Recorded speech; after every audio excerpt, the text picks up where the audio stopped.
nama saya Hebronia Wetpa, mahasiswa Universitas Nusa Cendana, Fakultas Ilmu Sosial dan Ilmu Politik, jurusan Sosiologi. Semester 6, kelas D. Di sini saya akan menjelaskan beberapa hal yang termasuk dalam buku Penelitian Kualitatif dengan menggunakan pendekatan sistematis oleh Yanto Chandra. Riset penelitian kualitatif yang terutama atau eksklusif menggunakan data non-numerik adalah salah satu jenis penelitian dan metodologi yang paling umum digunakan di ilmu sosial. Sebelum memutuskan menggunakan riset penelitian kualitatif, kita harus memutuskan pertanyaan yang hendak diteliti. Pertanyaan riset yang baik harus jelas, spesifik, dan dapat dikelola. Untuk melakukan riset kualitatif, pertanyaannya harus mengeksplorasi alasan kenapa orang melakukan atau meyakini sesuatu. Penelitian kualitatif menghendaki adanya batas dalam penelitiannya atas dasar fokus yang timbul sebagai masalah dalam penelitian. Penelitian kualitatif meredefinisikan validitas, rehabilitas, dan objektivitas dalam versi lain dibandingkan dengan yang lazim digunakan dalam penelitian klasik. Berikut karakteristik penelitian kualitatif. Penelitian kualitatif adalah tanda besar yang mencakup berbagai aliran pemikiran. Ada kesepakatan umum bahwa penelitian kualitatif paling baik digunakan untuk menjawab mengapa dan bagaimana pertanyaan penelitian, tetapi tidak seberapa banyak atau sejauh mana pertanyaan. Menurut Molan, tahun 2005, penelitian kualitatif memiliki beberapa karakteristik, yaitu sebagai berikut: menggunakan pola berpikir induktif, perspektif emik atau partisipan sangat diutamakan dan dihargai tinggi.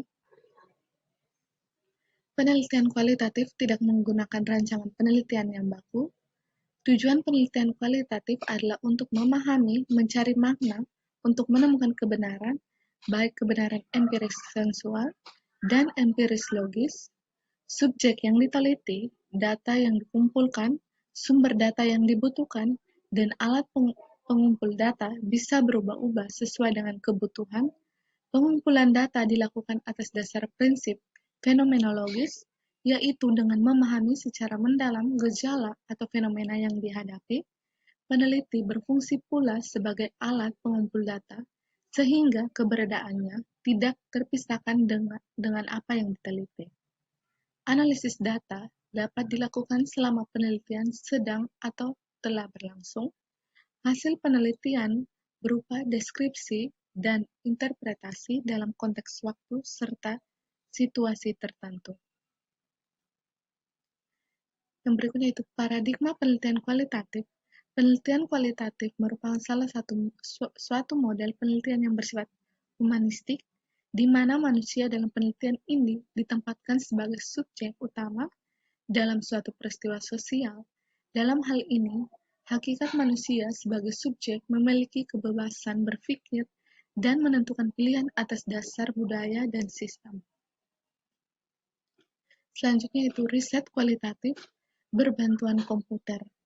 Penelitian berbasis komputer ini telah dipraktekkan selama lebih dari 30 tahun. Peneliti telah menggunakan untuk melakukan penelitian di berbagai bidang termasuk psikologi, sosiologi, manajemen, dan ilmu politik, hingga ilmu kesehatan. Peneliti kualitatif. Peneliti harus menyadari bahwa software computer assisted kualitatif data analisis software berbeda dengan software itu melakukan pengembangan teks otomatis atau alat analisis konten otomatis.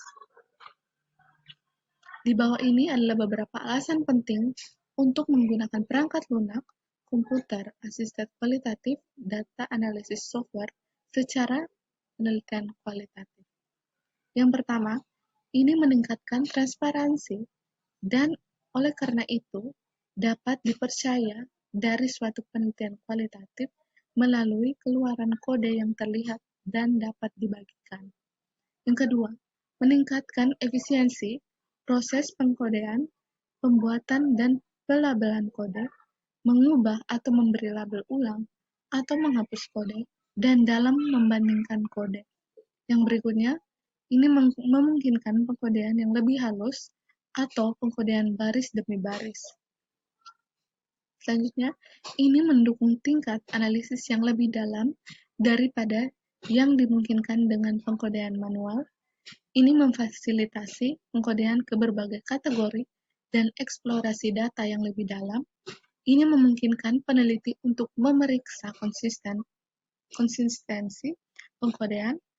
Ini menyediakan fungsi memori untuk merekam ide-ide teoritis yang muncul juga prosedur pengkodean. Ini meningkatkan efisiensi pengelolaan data berkode dari set data yang relatif besar. Selanjutnya ini memudahkan pencarian dan pengambilan data berkode. Ini memudahkan data dikodekan, merencanakan visualisasi, memberikan citra yang lebih profesional untuk penelitian kualitatif. Perangkat lunak CRQDS utama dan munculnya RQDA. Yin berkata secara paradoks, strategi penelitian yang lebih lembut semakin sulit itu harus dilakukan. Sebagai ilmu lunak, penelitian kualitatif memiliki semua manfaat. Perangkat lunak CAQDS menawarkan kesempatan emas untuk meningkatkan legitimasi dan kekuatan penelitian kualitatif. Dalam hal ini telah dijelaskan manfaat dari EQDA dan mengidentifikasi bagaimana hal itu mirip dan berbeda dari CAQDS. Arus utama perangkat lunak. Sama seperti teknologi yang memajukan praktik medis, kita percaya bahwa mereka akan melakukannya juga untuk memajukan dan memprofesionalkan praktik penelitian kualitatif. Berikutnya, melakukan penelitian kualitatif berbasis CAQDS. Yang pertama, mengartikulasi pertanyaan penelitian.